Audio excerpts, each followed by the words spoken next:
I was just walking through a real estate property that I was looking at acquiring, and my real estate broker was there, and he gave this joke where he said, 25 years ago when I was in my math class, my math teacher told me that you better be good at math because no one's going to walk around with a calculator in their back pocket.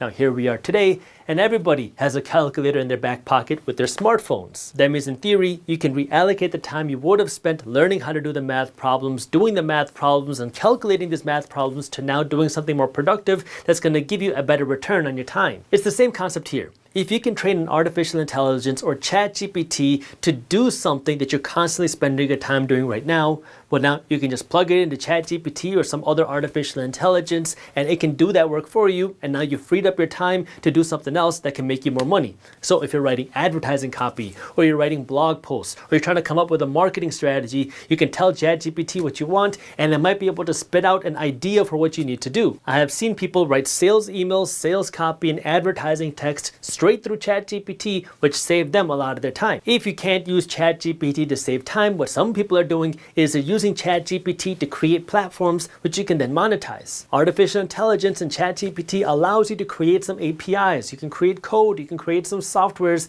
and so now you can just plug in what you want, you can get the platform that you need, and then you can monetize this API or code or software. And if you don't know how to monetize it, you can just ask ChatGPT on how to do that. The one thing that I do want to caution you on here is when everybody starts to do one thing, whether it's Amazon FBA or listing properties on Airbnb or trading crypto or doing whatever, when everybody starts to do one thing, like trying to make money on ChatGPT by selling some of their APIs, well, it creates a bubble.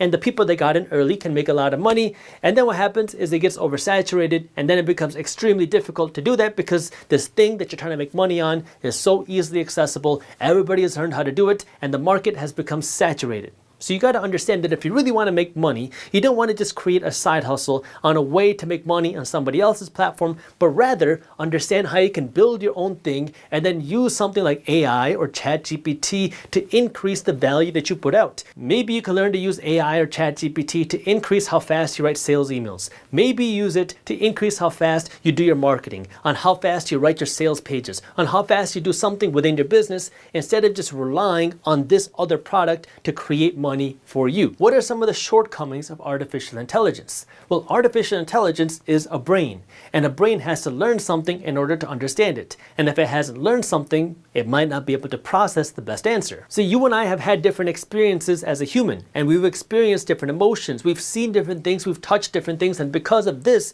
we've created different levels of common sense. And we know that a toaster oven is heavier than a pencil. ChatGPT hasn't done that yet. Here's an example of some of the shortcomings of artificial intelligence and machine learning as of now. This is according to Forbes. Forbes wrote, a machine learning model would have no problem identifying that roosters crow when the sun rises, but it is unable to establish whether the rooster crowing causes the sun to rise or vice versa. Indeed, it's not equipped to even understand the terms of this distinction. Now, just like anything else, with time, artificial intelligence will evolve. It'll get better and it will grow. But as of today, artificial intelligence doesn't have the same level of emotion, the same level of common sense, and the same level of human experience that you and I have had. And finally, number 5, is artificial intelligence a fad? In the early 1900s, when the car was finally starting to gain some popularity, you had a group of people that were very vocal about how cars and automobiles were just a fad and how they would just go away, because why in the world would you want to drive an automobile when everybody has a really good working condition horse? In the year 2000, newspapers were still publishing the idea that the internet is a fad, it's not a good idea, and that it's going to go away. Artificial intelligence has real implications. It will be able to change our world, it will be able to change our economy, but businesses and people will have to learn how to adopt it, how to teach it, and how to apply it into our economy.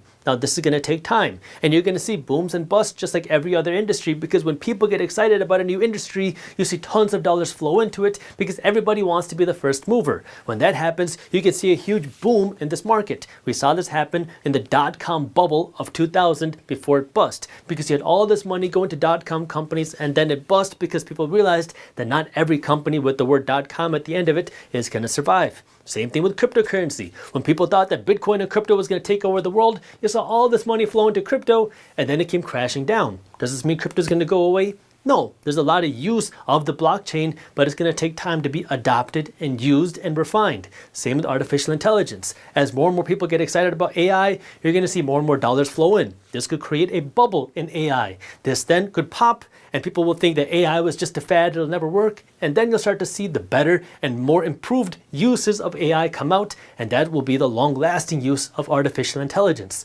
So AI has the ability to now create a second brain, which can change the way that we analyze and process information, which is something we've never really been able to do before, and ChatGPT is the first extension of that that's available to people free of charge. If you enjoyed this clip and you want to continue your financial education journey, I have another video that I think you'll love. All you gotta do is click that button right over there. And for those of you who want to stay up to date on the top finance and business news, you can join Market Briefs, my free financial newsletter, by clicking that button below. Thank you for watching, and I'll see you in the next one.